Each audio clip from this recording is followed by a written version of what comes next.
Welcome to you all in accounts class.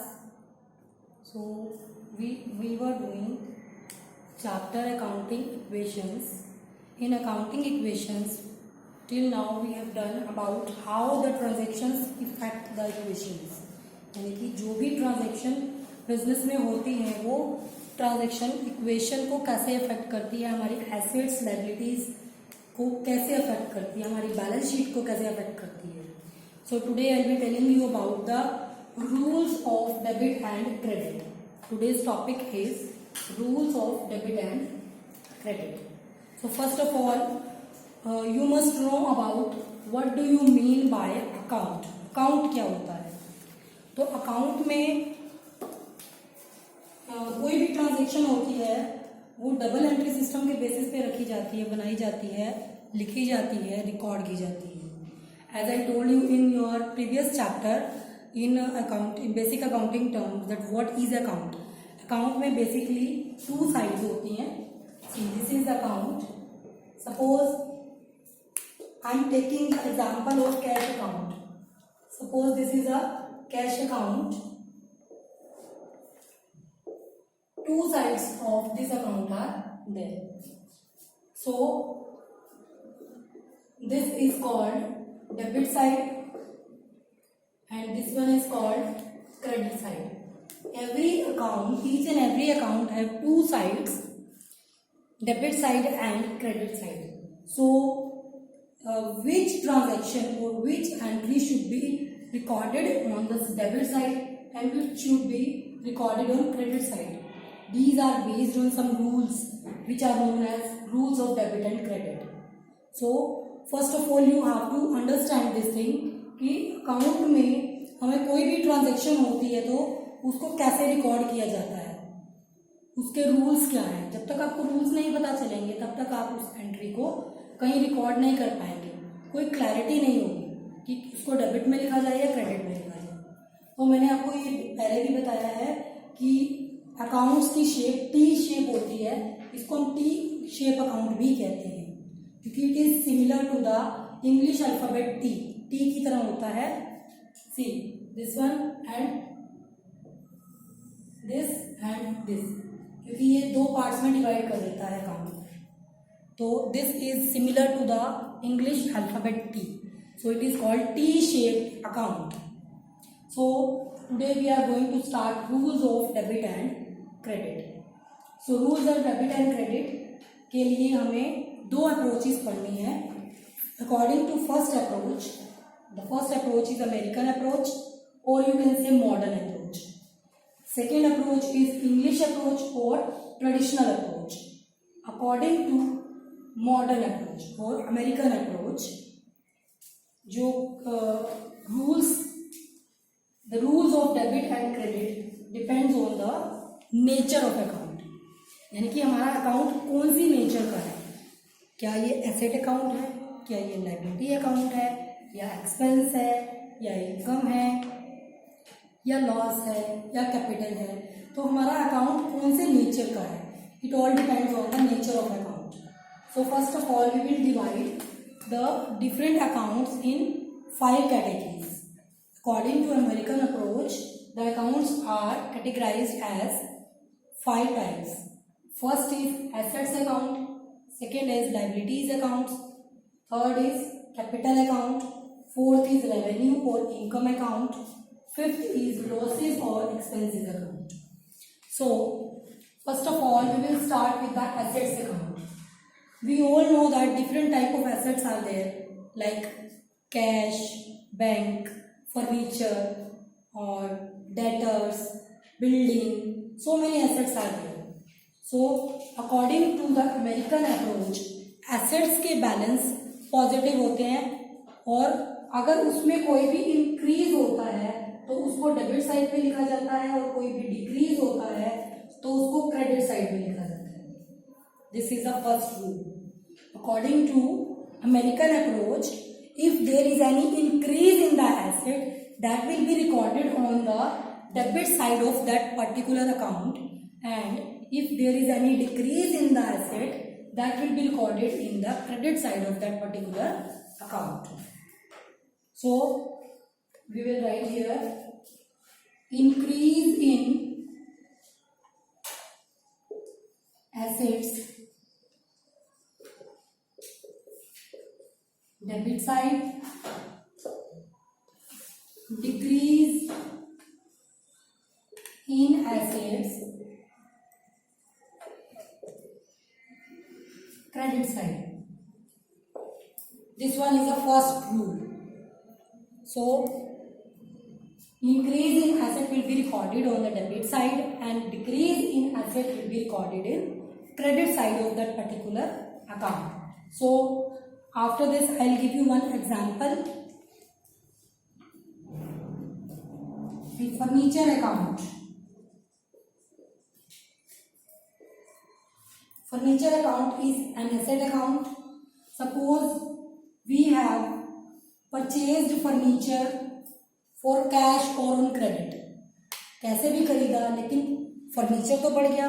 Suppose हमारे पास पहले जो बैलेंस था वो 10 लाख रुपीज का फर्नीचर था बैलेंस शीट के अंदर and during the year we have purchased furniture of rupees 2 lakh. That means there will be increase in the value of furniture in balance sheet. Balance sheet में furniture की value increase हो जाएगी क्योंकि 2 लाख रुपए का furniture हमने और परचेज किया है.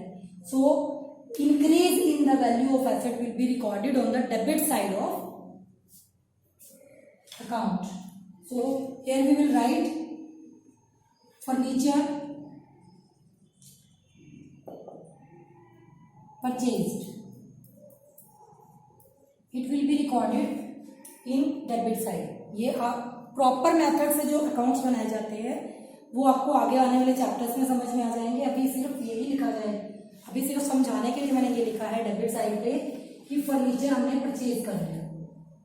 So it will be recorded in the debit side. और अगर मान लीजिए हमने फर्नीचर का कुछ पार्ट सेल कर दिया तो इससे फर्नीचर की वैल्यू कम हो जाएगी. तो sale of furniture, sale of furniture, this is the example of asset account. Next आता है आपका liability account. So according to liability account we all know this thing कि liabilities are opposite to assets. Balance sheet में assets के opposite में लिखे जाते हैं लाइबिलिटीज. तो अगर अपोजिट में लिखे जाते हैं तो इसके लिए रूल भी जो है वो अपोजिट ही एप्लीकेबल होगा. सी, अगर इंक्रीज होता है एसेट्स में तो डेबिट किया जाता है और डिक्रीज होता है तो क्रेडिट किया जाता है. लेकिन लाइबिलिटी में उल्टा लिखा जाएगा इसका. If there is any increase in liabilities then it will be recorded in credit side and if there is any decrease in liabilities it will be recorded in debit side. क्योंकि वो opposite side है तो इसके rule भी opposite हो जाएंगे. So increase in liabilities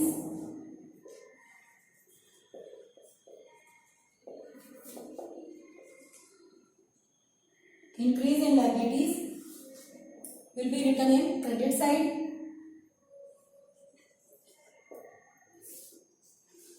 Decrease in liabilities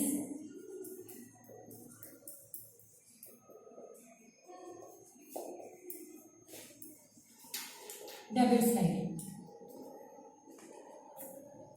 for example, इसका भी मैं एक एग्जाम्पल देती हूँ. सी,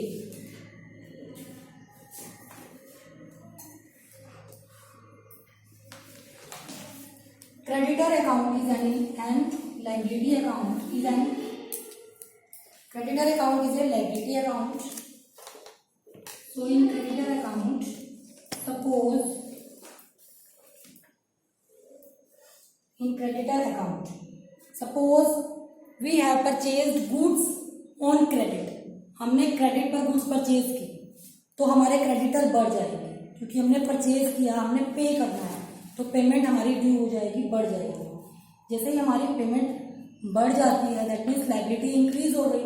तो अगर लाइबिलिटी इंक्रीज होती है, increase in liability will be recorded on the credit side. It will be recorded in credit side. तो increase in liabilities.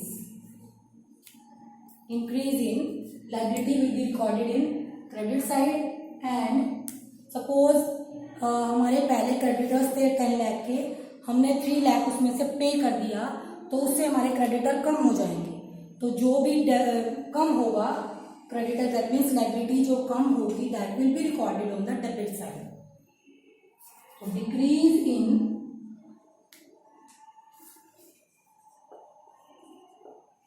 liabilities, decrease in liabilities.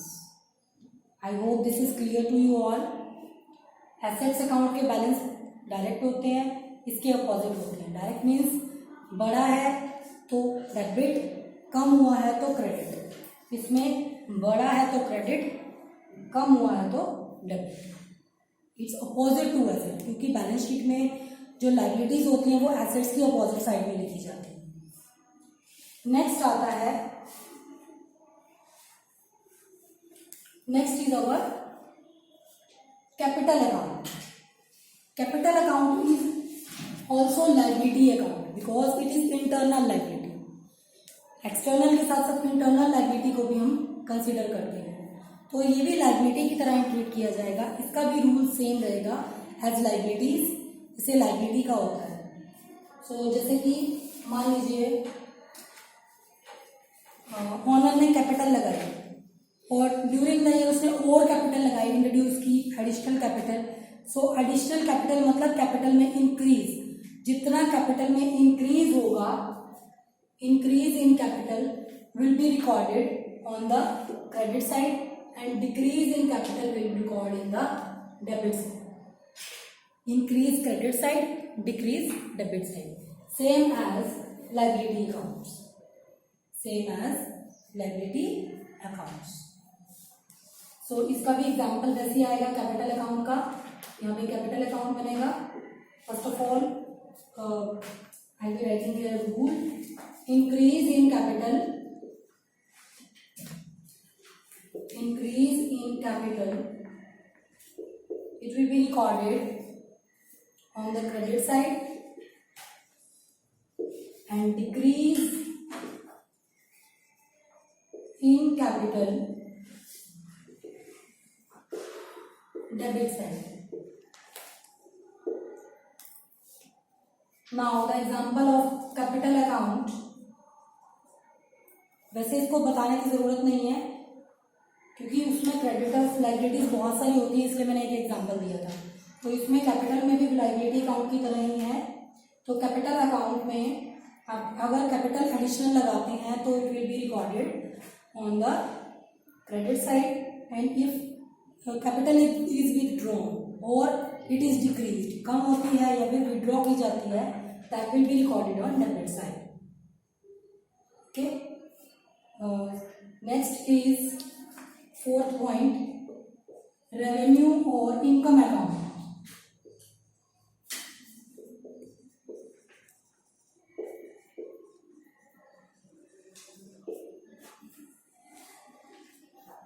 Revenue or income account, these are recorded in profit and loss account or trading account.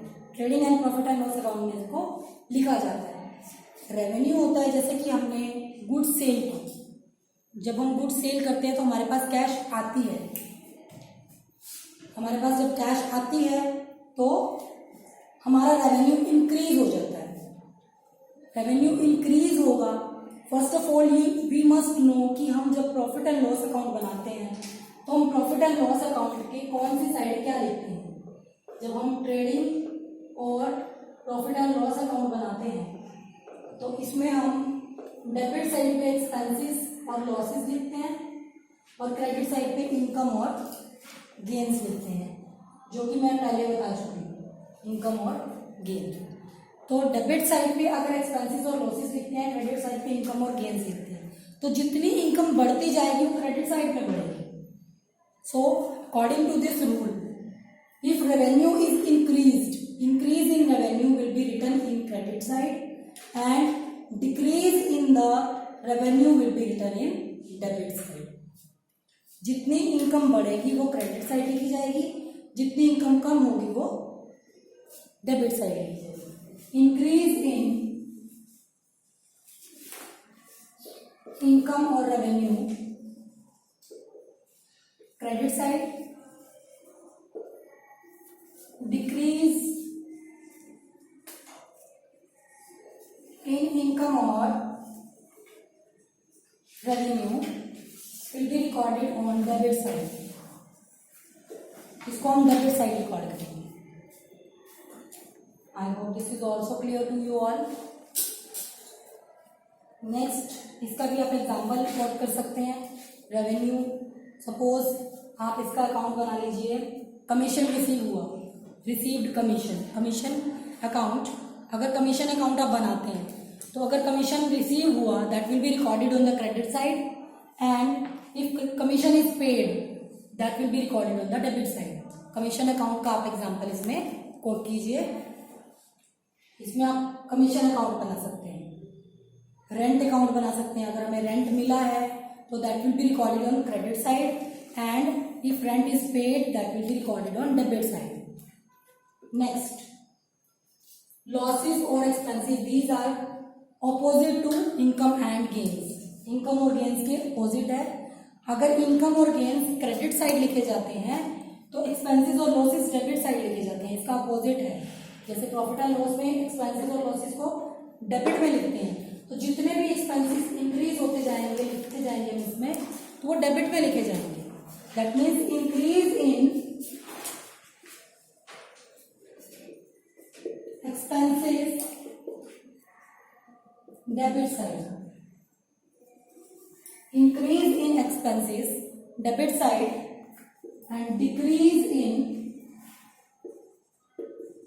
expenses credit side. For example हम इसका कोई account ले लेते हैं. Rent पे, rent account है. Rent account है. अगर हमने रेंट पे कर दिया तो इससे हमारे एक्सपेंसेस बढ़ जाएंगे, इंक्रीज होंगे या कम होंगे. रेंट पे किया तो एक्सपेंसेस हो गए, तो एक्सपेंस इंक्रीज हुआ. जैसे एक्सपेंस इंक्रीज होगा that will be recorded on the debit side. Rent पे,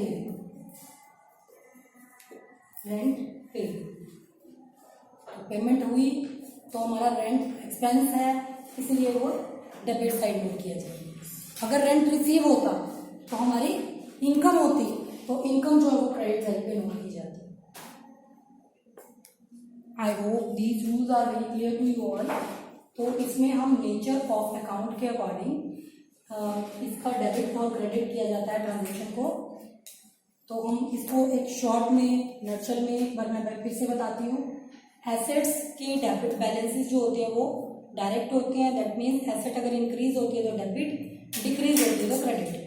अपोजिट लाइबिलिटीज के अपोजिट होते हैं. अगर लाइबिलिटी इंक्रीज होती है तो क्रेडिट और डिक्रीज होती है तो debit. Next, capital. Capital is also internal liability, तो इसको भी लाइबिलिटी की तरह ही ट्रीट किया जाएगा. अगर कैपिटल में किसी भी टाइप का इंक्रीज होता है तो उसको क्रेडिट साइड पे नोट किया जाएगा, और अगर कोई भी डिक्रीज होता है कैपिटल में तो उसको डेबिट साइड नोट किया जाएगा. रेवेन्यू और एक्सपेंसेस अकाउंट. रेवेन्यू और इनकम. रेवेन्यू मतलब पैसा आ रहा है, तो प्रॉफिट एंड लॉस में इसको क्रेडिट में लिखते हैं. तो जितनी रेवेन्यू इंक्रीज होती जाएगी that will be recorded on credit side, and decrease in income will be recorded on debit side. Next, losses और एक्सपेंसेस. जितने एक्सपेंसेस बढ़ते जाएंगे उसको हम डेबिट साइड रिकॉर्ड करते हैं, और जितने एक्सपेंसेस कम होते जाएंगे उसको हम क्रेडिट साइड करते हैं. So I hope this is clear to you all. Thank you.